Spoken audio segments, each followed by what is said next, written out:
অবশেষে টনক নড়েছে শিক্ষা বোর্ডগুলোর। এইচএসসি রুটিন কখন প্রকাশিত হবে এ বিষয়ে স্পষ্ট ঘোষণা দিয়েছে শিক্ষা বোর্ড। কখন রুটিন প্রকাশিত হবে, পরীক্ষা কবে থেকে শুরু হবে, কেন রুটিন প্রকাশে বিলম্ব হয়েছিল, এই সবগুলো তথ্য জানাবো আমাদের আজকের ভিডিওতে। যারা এখনও আমাদের চ্যানেলটিকে সাবস্ক্রাইব করনি তারা এখনই সাবস্ক্রাইব করে রাখো, তাহলে পড়াশোনার সকল তথ্য এবং পরামর্শ সবার আগে পেয়ে যাবে। চলতি বছরের উচ্চ মাধ্যমিক এইচএসসি ও সমমান পরীক্ষা আগামী 7 জুন থেকে শুরু হতে যাচ্ছে। তবে পরীক্ষা শুরুর 2 মাসেরও কম সময় বাকি থাকলেও এখনও রুটিন প্রকাশ না হওয়ায় শিক্ষার্থী ও অভিভাবকদের মধ্যে উদ্বেগ দেখা দিয়েছে। চূড়ান্ত রুটিন করে শিক্ষা মন্ত্রণালয়ে পাঠানো হলেও এখনও অনুমোদন না পাওয়ায় তা প্রকাশে বিলম্ব হচ্ছে। সংশ্লিষ্ট সূত্রে জানা গেছে, আগামী রোববারের মধ্যেই রুটিন প্রকাশ করা হতে পারে। সম্ভাবনা রয়েছে কাল বৃহস্পতিবার প্রকাশেরও।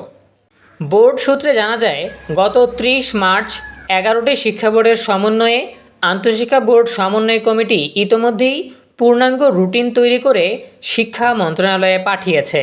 কিন্তু শিক্ষা মন্ত্রণালয়ের চূড়ান্ত অনুমোদন না পাওয়ায় রুটিন প্রকাশে বিলম্ব হচ্ছে। এ বিষয়ে জানতে চাইলে ঢাকা শিক্ষা বোর্ডের পরীক্ষা নিয়ন্ত্রক অধ্যাপক SM কামাল উদ্দিন হায়দার বুধবার রাতে বলেন, রুটিন তৈরির কাজ আমরা সম্পন্ন করেছি, কর্তৃপক্ষের অনুমোদনের জন্য পাঠানো হয়েছে। আশা করছি আগামীকাল বা রবিবার এই রুটিন প্রকাশ করতে পারব। প্রসঙ্গত, এবারের এইচএসসি পরীক্ষায় একটি ঐতিহাসিক পরিবর্তন আসতে যাচ্ছে। প্রথমবারের মতো এবারই দেশের 9টি সাধারণ শিক্ষা বোর্ড সহ মোট 11টি বোর্ডে অভিন্ন প্রশ্নপত্রে পরীক্ষা অনুষ্ঠিত হবে। এর আগে মাদ্রাসা ও কারিগরি শিক্ষা বোর্ডে অভিন্ন প্রশ্নপত্র থাকলেও সাধারণ বোর্ডগুলো আলাদা আলাদা প্রশ্নে পরীক্ষা হতো।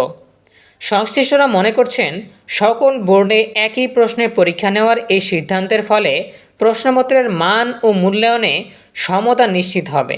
এতে মেধা যাচাইয়ের প্রক্রিয়া আরও স্বচ্ছতা আসবে এবং বোর্ডগুলোর মধ্যে ফলাফলের বৈষম্য দূর হবে। প্রিয় শিক্ষার্থীরা, এই ছিল আমাদের হাতে থাকা সর্বশেষ তথ্য।